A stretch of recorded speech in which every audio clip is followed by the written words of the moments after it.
श्री शिवाय नमस्तुभ्यम। हर हर महादेव। परम पूज्य पंडित श्री प्रदीप जी मिश्रा कुछ उपाय बताए हैं जो कि आपको यह सिर्फ और सिर्फ शिवरात्रि के दिन ही किया जाने वाला यह उपाय है। शिवरात्रि के दिन आप यह उपाय करके अपने जीवन को सुखमय बना सकते हैं।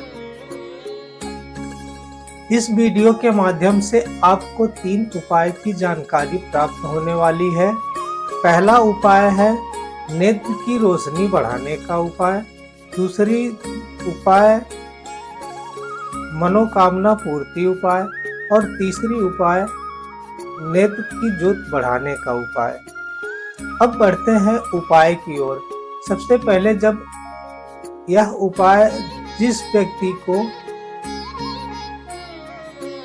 यह उपाय उस व्यक्ति के लिए है जिसको नेत्र से कम दिखाई देता है या नेत्र में चश्मा लगा हुआ है, उसको कम दिखाई देता है या धीरे धीरे उसकी आंखों की रोशनी घटते जा रही है, वह व्यक्ति यह उपाय करके अपने जीवन को सुखमय बना सकता है।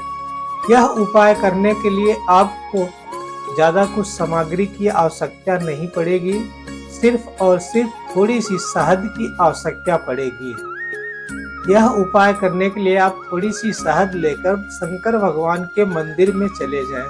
शंकर भगवान के मंदिर में जाने के बाद आप शंकर भगवान के सम्मुख में बैठकर पूजा अर्चना करके आपको शहद शंकर भगवान के शिवलिंग पर समर्पित कर देना है।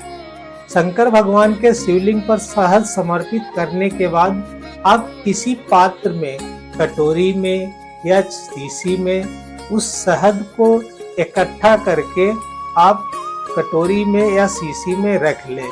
उसके बाद आप वह शहद लाकर अपने घर पर रख लें और अपने आँखों में काजल के जैसे लगाएं। यह उपाय आपको शिवरात्रि के दिन रात को 12 बजे करना है। इस बात का विशेष ध्यान दें, यह उपाय करने के लिए आपको शिवरात्रि के दिन रात को 12 बजे यह उपाय करना है। आप जो शहद लाए हैं उसको आप रोज अपने आंख में काजल के जैसा लगाएं। 15 दिन में आपके रोशनी बढ़ने लगेगी, आपके आंखों से चश्मा हटने लगेगा।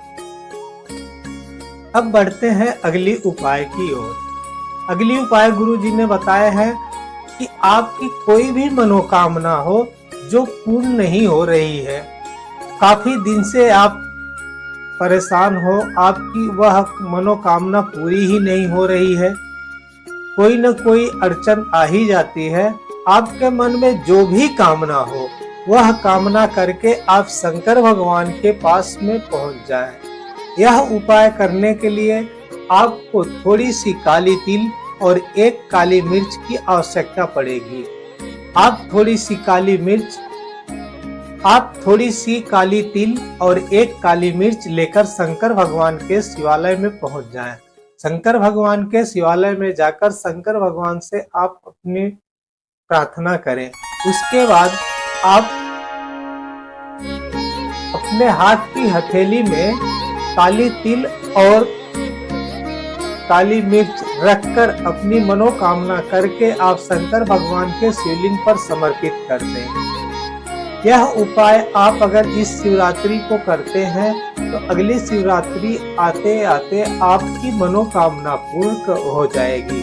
भगवान भोलेनाथ आपकी मनोकामना पूर्ण कर देंगे। अब बढ़ते हैं अगली उपाय की तरफ।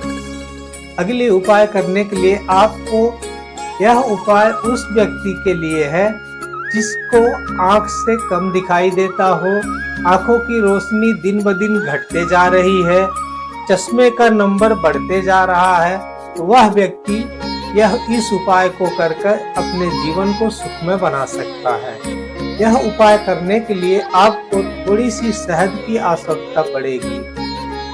जी हाँ, थोड़ी सी शहद लेकर आप शंकर भगवान के शिवालय में पहुंच जाएं। शंकर भगवान के शिवालय में जाकर आप शहद और 1 बेलपत्र,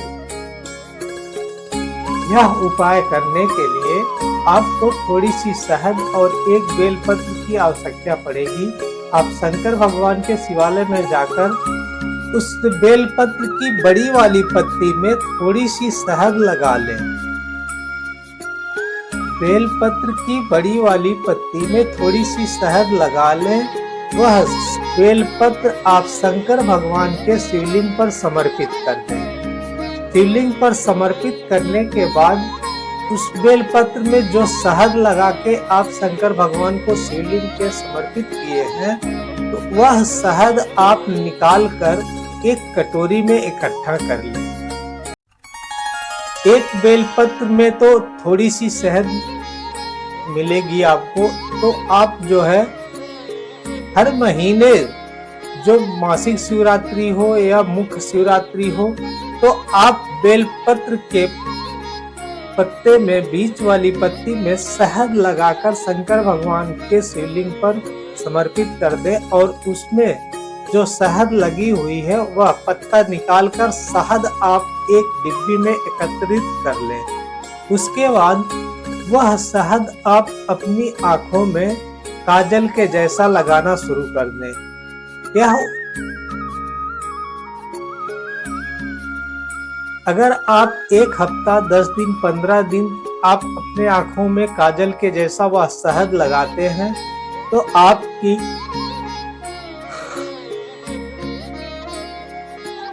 रोशनी धीरे धीरे बढ़ने लगेगी।